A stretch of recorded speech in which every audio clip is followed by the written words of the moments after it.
Okay, तो यहाँ से देखना हमको पेज नंबर 74। हेलो, आवाज आ रही है? हेलो, आवाज सुनाई दे रही है?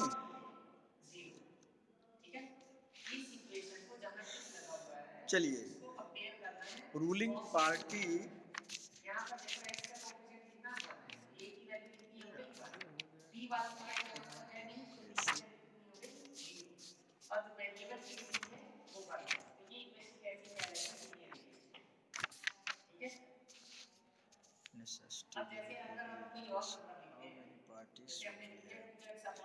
यहाँ से आप देखिए, how many parties should be have, page number 75 पर।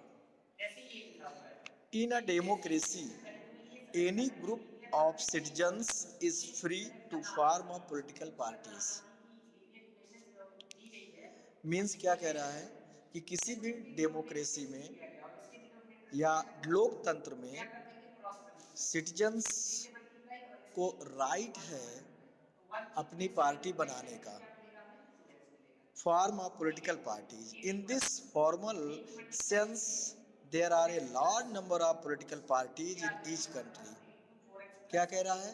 इस तरह से किसी भी कंट्री में लार्ज नंबर ऑफ, मतलब काफ़ी संख्या में पॉलिटिकल पार्टीज हो सकती हैं। More than 750 parties are registered with the election commission of India. India में जो चुनाव आयोग है उसमें करीब 750 या उससे भी अधिक जो है पॉलिटिकल पार्टीज का रजिस्ट्रेशन हुआ है। But not all these parties are serious contenders in the election, usually only a handful of parties. लेकिन सभी पार्टियां जो है उतनी गंभीर नहीं है चुनाव के प्रति या भागीदारी अपनी निभाने या जीतने के प्रति। केवल मुट्ठी भर जो कह रहा है, केवल कुछ पार्टियां, जैसे हम बता रहे हैं आपको, नेशनल पार्टीज और रीजनल पार्टीज में नेशनल लेवल पर केवल 4-5 पार्टियां हैं। बीजेपी है, कांग्रेस है, बीएसपी है, सपा है एंड अदर समझ लीजिए। बाकी सब जो है अलग अलग स्टेट में अपना अपना प्रभाव दिखा रही हैं। Election and form the government, parties are effectively in the race to win, मतलब कुछ ही पार्टियां जो हैं प्रभावी ढंग से इलेक्शन में खड़ी होती हैं, अपने उम्मीदवार उतारती हैं और सरकार बनाती हैं। हाउ मेनी मेजर और effective parties are good for democracy, कह रहा है कि एक लोकतंत्र के लिए कितनी पार्टी या कितने जो है मेजर इफेक्टिव पार्टीज जो है अच्छा है। In some countries only one party is allowed to control and run government. कुछ कंट्रीज ऐसे हैं जहाँ पे केवल एक ही पार्टी है जिनको सरकार बनाने के लिए अनुमति है, allowed. This is called single party या वन पार्टी सिस्टम। यहाँ पे आ जाएंगे पेज नंबर 77 में। In class 9th we noted that in China only the communist party is allowed. Class 9th में हमने जब पॉलिटिकल पार्टीज के बारे में पढ़ा था तो उसमें केवल चाइना की बात हो रही थी। तो चाइना में केवल एक सिंगल पार्टी कम्युनिस्ट पार्टी है जो कि हमेशा रूल करती है। Although legally speaking people are free to form political parties. Legally speaking मतलब कानूनी तौर पर तो ये कहा जाता है कि लोग स्वतंत्र हैं अपनी पार्टी बनाने के लिए, but it does not happen because the electoral system does not permit. लेकिन ऐसा वहाँ इसलिए नहीं है कि वहाँ का जो चुनावी सिस्टम है, चुनाव आयोग जो है वो परमिट नहीं देता, अनुमति नहीं देता है कंपटीशन फॉर पावर। मतलब जैसे हमारे यहाँ अलग अलग पार्टियां लड़ती हैं, लोग निर्दल भी स्वतंत्र रूप से खड़े हो जाते हैं, लेकिन वहाँ ऐसा अनुमति नहीं है। We can not consider one party system as a good option because this is not a democratic option. Single party को हम एक अच्छा ऑप्शन इसलिए नहीं मानते क्योंकि ये डेमोक्रेटिक ऑप्शन, लोकतंत्र में ये सही नहीं है। Any democratic system must allow at least two parties to compete in election. कम से कम दो पार्टी, भाई जब तक आपका अपोनेंट कंटेस्टेंट नहीं होगा, जब तक आपका विरोधी नहीं होगा, तब तक चैलेंज कहाँ हो पाएगा। सिंगल ही होंगे तो हम ही तो हमेशा जीतते रहेंगे, इसलिए अपोजिशन जरूरी है। तो कम से कम दो पार्टी या मल्टी पार्टी, अब जैसे दो पार्टी वाला अमेरिका, आप यूएस से जा रहे हो, वहाँ केवल दो ही पार्टी है, रिपब्लिकन पार्टी और डेमोक्रेटिक पार्टी। तो कोई न कोई एक उसमें से आएगा। लोगों के पास ऑप्शन होता कि हम इनको चुने या उनको चुने, In some countries, power usually change between two main parties. Several other parties may exist, contest election and win a few seat. जैसे कुछ देशों में केवल दो ही मेन पार्टीज हैं, इलेक्शन में कंटेस्ट करती हैं, और भी पार्टियां हैं इलेक्शन में भागीदारी भी करती हैं, कुछ सीट भी जीतती हैं, लेकिन वो सरकार बनाने के प्रति उदासीन होती हैं.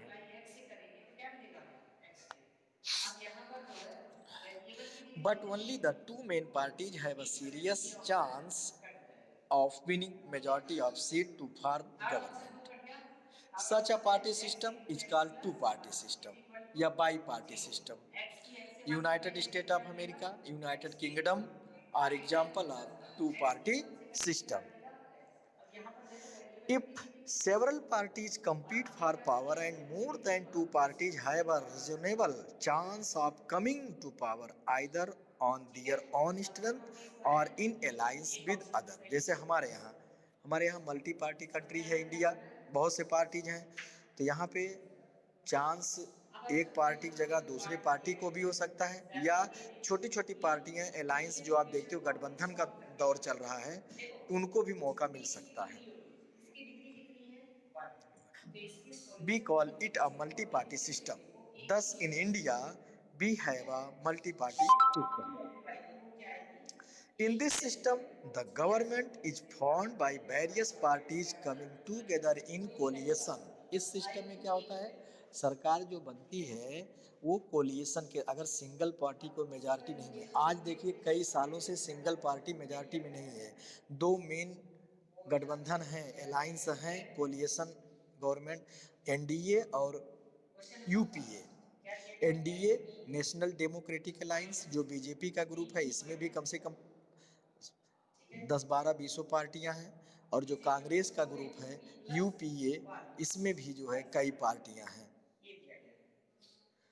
और स्टेट लेवल पर कई कई लोग अपना अपना गठबंधन करके सरकार बना लेती हैं. When several parties in a multi-party system join hand for the purpose of contesting election, मतलब चुनाव के उद्देश्य से कई पार्टियां हाथ मिलाती हैं, एक साथ आती हैं, जबकि वो विरोधी एक दूसरे के अपोजिट हैं, लेकिन चुनाव जीतने के लिए वो एक साथ हो जाती है. जैसे यहाँ पे देखिए लास्ट ईयर में सपा बसपा ने मिलकर लड़ा था, और कई बार यूपी में भी कोलिएशन गवर्नमेंट बन चुकी है, एक बार बीजेपी और सपा बीएसपी की, एक बार सपा बीएसपी की, एक बार और लेकर के, ऐसे ही सब. महाराष्ट्र में आप देख रहे होंगे शिवसेना है, कांग्रेस है, और जो है वहाँ पे शरद पवार वाली कांग्रेस पार्टी है, ये तीनों मिलकर के सरकार बनाई है. ऐसे ही for example, in India, there were three such major alliances in 2004 parliamentary election. तीन मेजर अलायंसेस 2004 के इलेक्शन में, जब अटल जी प्रधानमंत्री थे, जब उस समय इलेक्शन आया, तो उस समय national democratic alliance NDA BJP का ग्रुप, यूनाइटेड प्रोग्रेसिव अलायंस ये यूपीए है, ये कांग्रेस का गठबंधन है, और लेफ्ट फ्रंट तीसरा मोर्चा जिसको कहते हैं, जिसमें वामपंथी वाले और सपा एंड अदर लोग मिले थे. The multi-party system often appears very messy and leads to political instability. At the same time, this system allows a variety of interest and opinion to enjoy political representation. क्या होता है इसमें, जब alliance government होती है तो किसी भी सिंगल पार्टी की जब मेजॉरिटी नहीं होती है, तो एक तरह से मजबूरी वाली सरकार हम कह सकते हैं. हम किसी साथी पार्टी को, चाहे वो 10 सीट लेके आया हो, 4 सीट लेके आया हो, उसको भी उतनी अहमियत दिया जाता है जितना बड़ी पार्टी, उसके भी मेंबर को मिनिस्टर या और चीज़ें बनने का मौका रहता है. So what of these is better, कह रहा है कि इनमें से क्या बेटर है. Perhaps the best answer to this very common question is that this is not a very good question. कह रहा है शायद ये वेरी कॉमन क्वेश्चन है, एक बड़ा आम क्वेश्चन है, लेकिन ये एक अच्छा क्वेश्चन नहीं है. Party system is not something any country can choose. It evolves over a long time की बात हो रही यहाँ पे, जैसे है depending on the nature of society. किस पर डिपेंड है, समाज के नेचर पर कैसा है. It's social and regional division, its history of political and its system of election। क्या कह रहा है? इट्स रीजनल डिवीजन मतलब उसकी क्षेत्रीय जो विभाजन, जैसे मान लीजिए जितने स्टेट्स हैं आप देखते होंगे स्टेट्स में बहुत सी लोकल पार्टीज हैं। यूपी में ही कई पार्टियां हैं, निषाद पार्टी है, जनशक्ति पार्टी है, लोक दल पार्टी है, सपा है, बीएसपी है, बीजेपी है, कांग्रेस है और 4B को कहाँ पर लेके आए थे? लेफ्ट। जनसत्ता पार्टी। सो स्मॉलर जनतांत्रिक प्रगतिशील सपा पार्टी, बहुत सी पार्टियां ठीक हैं है। सब। यहाँ पे किसी को तो कोई problem? these cannot be changed very quickly. Each country develop a party system इसके बाद that question number is card देखो। conditioned by its कार्ड दिया है। special circumstances। circumstances मतलब परिधि, मतलब उसका जो परिवेश है आसपास उसके अपने उसका एक अलग क्राइटेरिया होता है। For example if India has evolved a multi party system, it is because the social and geographical diversity. Bharat में कई पार्टियां, बहुपार्टी सिस्टम है। ऐसा क्यों है? क्योंकि भारत का जियोग्राफिकल कंडीशन डिफरेंट है, अलग अलग स्टेट है, अलग अलग स्टेट में अलग अलग स्पीकिंग के लोग हैं, लैंग्वेज के लोग हैं। तो इस वजह से वहाँ पे सबकी डिमांड अलग अलग है। तो in the social and geographical diversity variation, विभिन्नता in such a large country is not easily absorb by two or even. तो ऐसे बड़े देश में दो या एक पार्टी से संभव नहीं है सरकार चला लेना। No system is ideal for all countries and all situation. मतलब all countries and all system, सभी देशों के लिए और सभी परिस्थितियों में ये कोई भी ऐसा सिस्टम आइडियल नहीं बन सकता है। फिर popular participation in political parties, ये सब डिस्कशन का है। आप आ जाइएगा page number 75। National political parties, national level पर, स्टेट लेवल पर या रीजनल लेवल पर हम बात करेंगे अभी। Democracies that follow federal system, आपको पढ़ाया जा चुका है फेडरल सिस्टम क्या है। फेडरल सिस्टम में कि all over the world tend to have two kinds of political parties.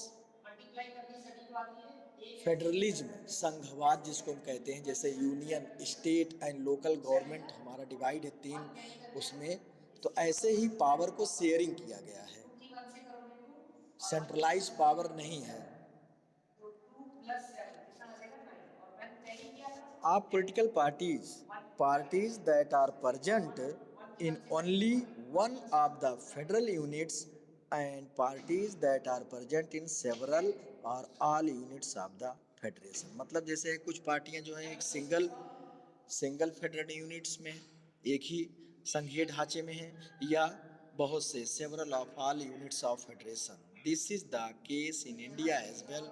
There are some country wide parties which are called national parties. मतलब कुछ पार्टी ऐसा है जो कंट्री वाइड, मतलब पूरे देश में लगभग मोस्टली हर स्टेट्स में है, कई स्टेट्स में उनकी गवर्नमेंट होती है, तो उसको हम नेशनल पार्टी बोलते हैं, जैसे कांग्रेस या BJP. These parties have their units in various states, but by the large all these units follow the same policies। लेकिन क्या कहें, जितनी भी यूनिट, जैसे बीजेपी की जहाँ जहाँ भी यूनिट्स है हर स्टेट में, वो सब एक ही पॉलिसी फॉलो करेंगे जो सेंटर से डिसाइड होगा। Programmes and strategy that is decided at the national level, जो केंद्रीय उनका जो केंद्रीय चुनाव समिति है, केंद्रीय पार्टी हैं, लेवल के लीडर्स हैं और चीज़ें हैं, जो अध्यक्ष उनका राष्ट्रीय अध्यक्ष जो डिसाइड करता है वही सबको फॉलो करना पड़ता है। Every party in the country has to register with the election commission. जितनी भी पार्टियां हैं सब चुनाव आयोग में रजिस्टर्ड होती हैं, वहाँ से उनको सर्टिफिकेट मिलता है। While the commission treats all parties equally, जबकि चुनाव आयोग सभी पार्टियों के साथ समान व्यवहार करता है। ये एक स्वतंत्र संस्था है चुनाव आयोग। इसका अध्यक्ष जो है प्रेसिडेंट द्वारा नियुक्त होता है, सरकार का कोई दबाव नहीं होता इस पर। तो फ्री एंड फेयर इलेक्शन कराने के लिए वो स्वतंत्र होता है। It offers some special facilities to large and establish party. These parties are given a unique symbol। ऐसे पार्टियों को एक सिंबल दिया जाता है चुनाव आयोग की तरफ से, permanent, only the official candidates of the party can use, और इस चुनाव सिंबल को केवल पार्टी का मेंबर ही यूज कर सकता है। हर कोई ऐसा नहीं बीजेपी का झंडा लगाए घूमेगा या कांग्रेस का ऐसा पाका। साइन भी कैसे है अपोजिट है एक जगह पे parties that get this privilege and some, privilege मतलब छूट जो है, and some other special facilities are recognise by the election commission for this purpose. तो पार्टीज ने जो है ये जो छूट दिया है, रिकॉग्नाइज मतलब एक पहचान के लिए, bye the election commission for this purpose, चुनाव आयोग के द्वारा इस उद्देश्य से चुनाव आयोग ने उसको जो सिंबल दिया है और सिंबल लगा करके उसकी एक पहचान के रूप में कि हाँ हम बीजेपी में हैं या बीजेपी के एक कार्यकर्ता हैं या उसके लीडर्स हैं या कांग्रेस के हैं। ये देखो plus x square that is y these parties are called recognise political party, और यही रीजन है कि ये पार्टियां रिकॉग्नाइज पोलिटिकल पार्टीज कहलाती, जानी मानी। आप ऑलरेडी जानते हो, कमल देख लोगे तो आप जान जाओगे कि इनका है, हाथ का पंजा देख लोगे कि आप जान जाओगे कि ये इनका है, साइकिल देख लोगे तो सपा जान जाओगे, हाथी देख लोगे बीएसपी जान जाओगे। तो ये चीजें हैं, सिंबल से ही वो फेमस है। The election commission has laid down detailed criteria of the proportion of votes and seat that party। अब नेशनल लेवल की पार्टी या स्टेट लेवल की पार्टी कैसे बनती हैं, इसके लिए चुनाव आयोग ने क्राइटेरिया निर्धारित किया है कि कितना टोटल वोट का कितना वोट अगर इस पार्टी को मिलता है इलेक्शन में, या उसके कितने सीट एमपी लोकसभा में और कितने स्टेट में होने चाहिए। A party that secure at least 6% of the total votes in an election of legislative assembly of his state, मतलब किसी भी राज्य के विधानसभा चुनाव में टोटल वोट का 6% and win at least 2 seat is recognized as a state party, और कम से कम अगर पूरी सीट जितनी है उसमें 2 सीट इस पार्टी को मिलती है तब ये स्टेट पार्टी के रूप में जानी जाएगी। इन लोकसभा इलेक्शन और असेंबली इलेक्शन इन 4 स्टेट, कम से कम लोकसभा इलेक्शन या स्टेट में कम से कम 4 स्टेट में win at least 4 seat in the Lok Sabha is recognise as a national party. कम से कम 4 सीट उसको लोकसभा में मिले तब वो जो है नेशनल पार्टी के रूप में जानी जाएगी। According to this classification, there were 6 national recognized parties in the country in 2006। ये बदलता रहता है जो है। Let us learn something about each of these parties। Number 1, Indian National Congress, NC, INC means Congress जिसकी बात करते हैं, popularly known as the Congress party. थोड़ा घेर दीजिएगा। Congress party one of the oldest parties of the world, जो कि एक सबसे पुरानी पार्टी है। 1885 में ये वो ह्यूम ने इसको बनाया था, वही कांग्रेस पार्टी है। तो एक्सपीरियंस मेनी स्प्लिट्स, मतलब कई बार इसका विभाजन हो चुका है। कांग्रेस कई बार टुकड़ों में बट चुकी है, कई छोटे छोटे पार्टी इससे बने हैं। Played a dominant role in Indian politics at the national and state level for several decades, मतलब कई दशक से जो है राष्ट्रीय और राज्य स्तर पर ये प्रभावी रही। कई बार लगातार जो है केंद्र में गवर्नमेंट रही है कांग्रेस की, और मोस्टली कई स्टेट्स में रही है। इधर तो आके बीजेपी जो है प्रभावी हुई है। 2014 से लगातार बीजेपी सेंटर में है और मोस्टली 20-22 राज्यों में बीजेपी की गवर्नमेंट, कांग्रेस का धीरे धीरे पतन सा हो चला था। थोड़ा इधर बढ़ी पिछली बार 2-3 स्टेट में। Under the leadership of Jawaharlal Nehru, the party sought to build a modern secular democratic republic. Jawaharlal Nehru के नेतृत्व में पार्टी ने जो एक मतलब आधुनिक सेकुलर मतलब धर्मनिरपेक्ष नजरिया जो था उसका, build a modern secular democratic republic party, India में एक धर्मनिरपेक्ष पार्टी के रूप में, ruling party at the centre till 1977 and then from 1980 and 89, उसके बाद 1980 में बनी, फिर 89 में, आफ्टर 1989 इट्स सपोर्ट डिक्लाइन, इसका सपोर्ट कम होता गया, but it continues to be present throughout the country, लगातार फिर भी इसने देश में जो अपने को बनाए रखा, प्रेजेंटेशन रहा। कटिंग क्रॉस सोशल डिवीजन, अ सेंट्रिस्ट पार्टी, नाइदर राइटिस्ट नार leftist,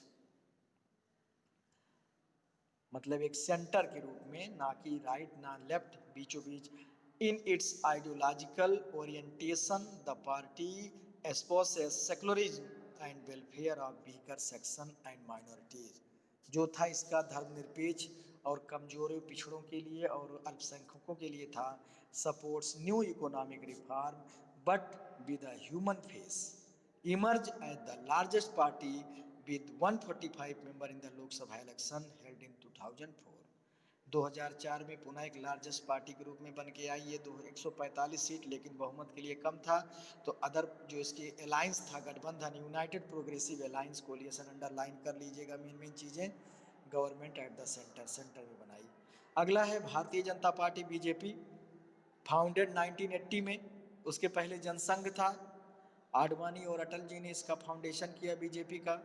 the reviewing the arrest while भारतीय Jansangh wants to build a strong and modern India by drawing inspiration from India's ancient culture and values।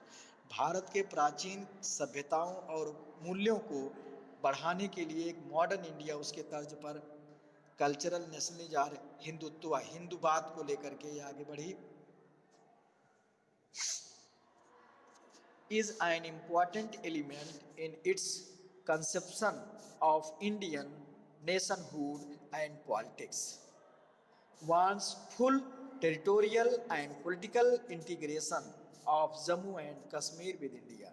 मतलब territorial and political integration, मतलब एक राजनीतिक एकता के रूप में भारत की अखंडता की बात करते हुए जम्मू कश्मीर को भी भारत का अभिन्न अंग बताते हुए धारा 370 को लगातार ही लेके बात करते हुए, और अब जो है धारा 370 हटा भी दिया गया है और 35A आर्टिकल भी हटा दिया गया है, जिसके तहत जो एक स्पेशल राज्य का दर्जा था उसका ख़त्म होकर के वो भारत में पूरी तरह से, नहीं तो कश्मीर बिल्कुल ना, सब कुछ अलग ही था।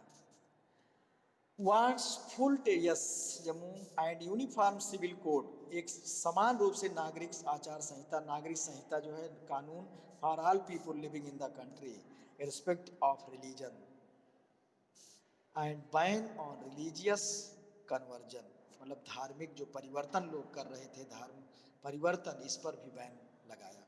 इस सोच के साथ its supports base increase substantially in 1990। 1990 के दशक में इसका सपोर्ट बढ़ा। अर्लियर जब राम मंदिर मुद्दा चला, earlier limited to north and west and to urban areas, the party expanded its supports in south. धीरे धीरे, पहले तो शुरू में वेस्ट में, जैसे गुजरात रीजन, उसके बाद उत्तर में कुछ थी और अर्बन शहरी क्षेत्र में पहले थी, लेकिन धीरे धीरे फिर साउथ में, ईस्ट में, north east and rural areas, ग्रामीण में भी, और आज तो मोस्टली सबसे बड़ी पार्टी और वैसे भी है, आज अकेले दम पे ये गवर्नमेंट बना सकती है कि बहुमत है इसका। पिछली बार भी अकेले बहुमत में था, इस बार भी, लेकिन इनका एनडीए गठबंधन है, इसलिए सबको साथ लेके चल रहे हैं। केम टू पावर इन 1998 में, एक बार 13 दिन की सरकार बनी थी अटल जी की, लेकिन बहुमत नहीं होने की वजह से गिर गई। फिर उसके बाद 1998 में एनडीए गठबंधन सत्ता में आया। National democratic alliance including several states and regional parties last election in 2004 and in the principal opposition party in the Lok Sabha. 2004 में बहुमत खो दिया, पुनः कांग्रेस की गवर्नमेंट बनी उनके गठबंधन की, और लोकसभा में विपक्षी दल के रूप में ये बैठे। ओके बेटा, आज की क्लास इतना ही, इसके आगे नेक्स्ट डे पढ़ाएंगे, क्योंकि अब क्लास हो गया है दूसरे का, 8th को पढ़ाने जा रहे हैं। Okay, thank you. आप लोग अच्छे से पढ़िए, समझिए। हाँ बेटा बोलो। प्री बोर्ड आप अपने प्लानर में देखिए, प्री बोर्ड जो है 7 तारीख से स्टार्ट होगा और 3 से रिवीजन है, रिवीजन चल ही रहा है। आप लोग अच्छे से तैयार करिए पूरा, और जो कुछ बताया गया है बिल्कुल पढ़ाई करिए। हिस्ट्री जो है रिवाइज कर दिया गया, ज्योग्राफी रिवाइज कर दिया गया, सिविक्स रिवाइज कर रहे हैं। कुछ लोगों ने कहा पॉलिटिकल पार्टी करिए, वो आउटकम ट्रेस, उसके बाद अगला चैप्टर कर देंगे आउटकम ऑफ डेमोक्रेसी। बस 2 इधर का है, 2 उधर का था। 4 चैप्टर सिविक्स में था। वर्क वर्क भेजते हैं, ऑनलाइन वेबसाइट चेक किया करो, हम ग्रुप में भी भेज देते हैं, वीडियो भी भेज रहे हैं, अच्छे से पढ़िए। जितने वीडियो जा रहे हैं उनको आप अच्छे से पढ़िए, और प्रैक्टिस पेपर दे रहे हैं उनको पढ़िए।